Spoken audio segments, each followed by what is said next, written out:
സംസ്ഥാനത്തെ ആദ്യ നദീ പുനരുജ്ജീവന പദ്ധതിയായ കാനാമ്പുഴ പുനരുജ്ജീവന പദ്ധതിയുടെ ഒന്നാം ഘട്ടം പുഴയുടെ ഇരുകരകളിലും തിങ്ങിനിറഞ്ഞ ജനാവലിയെയും പുഴയിലെ തെളിനീരിനെയും സാക്ഷിയാക്കി രജിസ്ട്രേഷൻ പുരാവസ്തു വകുപ്പ് മന്ത്രി രാമചന്ദ്രൻ കടന്നപ്പള്ളി നാടിന് സമർപ്പിച്ചു. മലിനീകരണവും പലവിധ ഇടപെടലുകളും മൂലം ശോഷിച്ച് ജലരേഖ പോലെയായി മാറിയിരുന്ന കാനാമ്പുഴ ശുചീകരണത്തിന്റെ ഭാഗമായി അത്ഭുതകരമായ ജനകീയ മുന്നേറ്റമാണ് നടന്നതെന്ന് മന്ത്രി പറഞ്ഞു.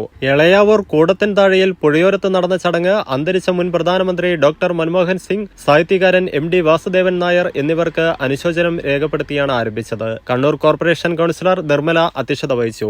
ഹരിത കേരളം മിഷൻ ജില്ലാ കോർഡിനേറ്റർ EK സോമശേഖരൻ റിപ്പോർട്ട് അവതരിപ്പിച്ചു. കൌൺസിലർമാരായ K Pradeepan, KP Rajani, S Shaheeda, സംഘാടക സമിതി convener Dhanesh Mohan, KK Prakashan, K Baburaj, P Bharathan, Ragini, M Unnikrishnan, Basheer എന്നിവർ സംസാരിച്ചു. ഹരിത കേരളം മിഷൻ പദ്ധതിയുടെ ഭാഗമായി ജലസേചന വകുപ്പിന്റെ പദ്ധതി വിഹിതത്തിൽ നിന്നും 4.40 കോടി രൂപ ഉപയോഗിച്ച് ചീപ്പ് പാലം മുതൽ തില്ലാനൂർ ശിശുമന്ദിരം റോഡ് വരെയുള്ള കാനാമ്പുഴയുടെ ഭാഗങ്ങളിലും കണ്ണൂർ മണ്ഡലം MLAയുടെ ആസ്തി വികസന ഫണ്ടിൽ നിന്നും 2 കോടി രൂപ ഉപയോഗിച്ച് ചൊവ്വ റെയിൽവേ പാലം മുതൽ മണ്ടേൻവയൽ വരെയുള്ള ഭാഗങ്ങളിലുമായാണ് പുനരുദ്ധാരണ പ്രവൃത്തികൾ നടപ്പിലാക്കുന്നത്. ഈ പ്രവൃത്തി വഴി എളയാവൂർ, പെരിങ്ങളായി പാടശേഖരങ്ങളിലേക്കുള്ള ജലസേചന സൗകര്യം വർദ്ധിച്ചു. കാനാമ്പുഴയുടെ സൗന്ദര്യം വീണ്ടെടുക്കുകയും പൊതുജനങ്ങൾക്ക് സൗന്ദര്യം ആസ്വദിച്ചുകൊണ്ടുള്ള കാൽനട യാത്രയ്ക്കായി നടപ്പാത നിർമ്മിക്കുകയും അതുവഴി വിനോദസഞ്ചാര സാധ്യത വർദ്ധിക്കുകയും ചെയ്തു.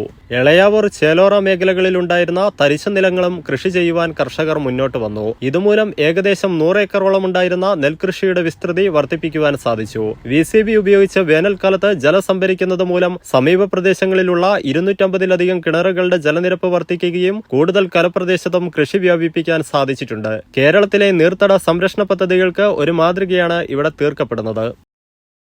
നിങ്ങളൊരു നഴ്സാണോ എങ്കിൽ ജർമ്മനിയിൽ പോകുവാൻ എന്തിന് ലക്ഷങ്ങൾ മുടക്കണം? അതും വിജയം വരെ സൗജന്യ ജർമ്മൻ ഭാഷാ പരിശീലനം യൂറോലീപ് നൽകുമ്പോൾ. Free education, free paper work, free placement assistance. ഇനി സൗജന്യമായി ജർമ്മൻ ഭാഷ പഠിക്കാം, സൗജന്യമായി ജർമ്മനിയിലേക്ക് പറക്കാം. Euroleap immigration consultancy, Kannur, Thrissur and Kollam.